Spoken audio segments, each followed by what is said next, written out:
रूसी सदर प्यूटन गरीब घर में पैदा हुए। इसका ताल्लुक एक गरीब फैमिली से था। प्यूटन को जब भी गुस्सा लगता था वो घर की चीज़ों या घर के चूहों के ऊपर गुस्सा निकालता था, यानी जब वो बाहर से लड़के आता था जब वो छोटा बच्चा था। लेकिन इस दौरान प्यूटन ने एक सबक सीखा कि दुनिया ताकतवर की इज्जत करता है, इसलिए प्यूटन पहले खुद हमला करता है। अगर आज के दौर में आप देखें तो किसी भी मुल्क पर अगर उसने हमला किया है तो पहले खुद उसने हमला किया है, यानी प्यूटन ने। लेकिन प्यूटन ने एक अच्छा तालीम हासिल किया वकालत का। उसने एक बेहतरीन वकालत का डिग्री लिया। लेकिन जब प्यूटन को समझ आया कि रूस में सबसे ज़्यादा इज्जत केजीबी का है तो उसने केजीबी ज्वाइन कर लिया। केजीबी रूस का खुफिया एजेंसी था उस वक्त, जो दुनिया की ताकतवर एजेंसी थी। इस एजेंसी से तो उस वक्त रूसी हुकूमत भी डरती थी कि कहीं ये अमेरिका या किसी दूसरे मुल्क के गरदारी के केस में हमें अंदर न कर दे। लेकिन जब प्यूटन ने केजीबी ज्वाइन कर लिया तो उसे एक छोटा सा ओहदा मिला कि वो सियासी लोगों को चलना और गैर मुल्कियों के ऊपर नज़र रखना। लेकिन प्यूटन की इस कारकर्दगी को देखकर रूसी केजीबी एजेंसी ने उसे एक काबिल ऑफिसर मानने पर मजबूर कर दिया। फिर 1985 में प्यूटन को जर्मनी भेज दिया, यानी ईस्ट जर्मनी भेज दिया, जो उस वक्त रूस के कब्जे में था। In the open steppe to the northwest of Stalingrad, Russian tanks and artillery are massing for an attack. Vanguards of new armies bent upon their avowed target. उस वक्त जर्मनी एक मुल्क नहीं था। वर्ल्ड वॉर 2 के बाद जर्मनी को 2 टुकड़ों में बांटा गया। इस दौरान जर्मनी में प्यूटन ने 5 साल गुजारे। इन 5 सालों में प्यूटन ने बेहतरीन कारकर्दगी दिखाया। इन 5 सालों में कुछ खुफिया ऑफिसर्स केजीबी को दिए जो केजीबी के लिए बहुत अहमियत के हामिल थे, और कुछ वेस्ट जर्मनी के लोगों को भी केजीबी का ऑफिसर बनाया, यानी उनको केजीबी में शुमार किया, जो जर्मनी की खुफिया इंफॉर्मेशन केजीबी को देते थे। इसके बाद फिर प्यूटन रूस वापस आ गया। लेकिन इस दौरान वो अफगानिस्तान से जंग हार चुका था रूस, और अफगानिस्तान एक आज़ाद मुल्क हो चुका था। और फिर 1990 को ईस्ट और वेस्ट जो जर्मनी है वो एक हो गए। इन हालात को प्यूटन ने बहुत करीब से देखा था कि किस तरह से मुल्क बिछड़ते हैं और आपस में एक होते हैं और क्या मामलात इस दौरान होते हैं। और इस तरह 1991 में रूसी सदर के खिलाफ बगावत हो गई। इस बगावत में केजीबी भी शुमार था, यानी खुफिया एजेंसी रूस का, और ये बगावत नाकाम हो गया। इस बगावत के बाद प्यूटन ने केजीबी को इस्तीफ़ा दे दिया। उसके कुछ साल बाद प्यूटन सियासत पर फोकस करने लगे। लेकिन केजीबी में होने की वजह से प्यूटन के सियासतदानों और केजीबी के बड़े बड़े ऑफिसर के साथ अच्छे ताल्लुकात थे। 1996 में वो अपने इलाके में इलेक्शन भी जीत गए और उनके इलाके के साथ बहुत अच्छे ताल्लुकात थे, और वो मुख्तलिफ ओहदों पर तैनात भी था। लेकिन उसके बाद वो मॉस्को चला आया। मॉस्को में आने के बाद केजीबी के साथ उनके अच्छे ताल्लुकात थे, तो यहाँ पर भी वो फिट बैठ गए।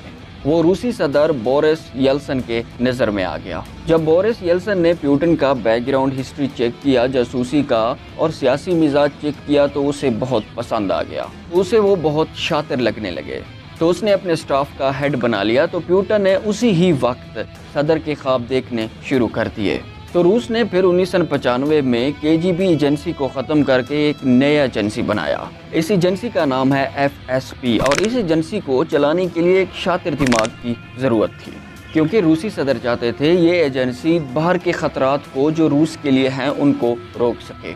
इसके लिए प्यूटन एक बेहतरीन शख्स था, तो प्यूटन को 1997 में एफएसबी का बॉस बना दिया गया।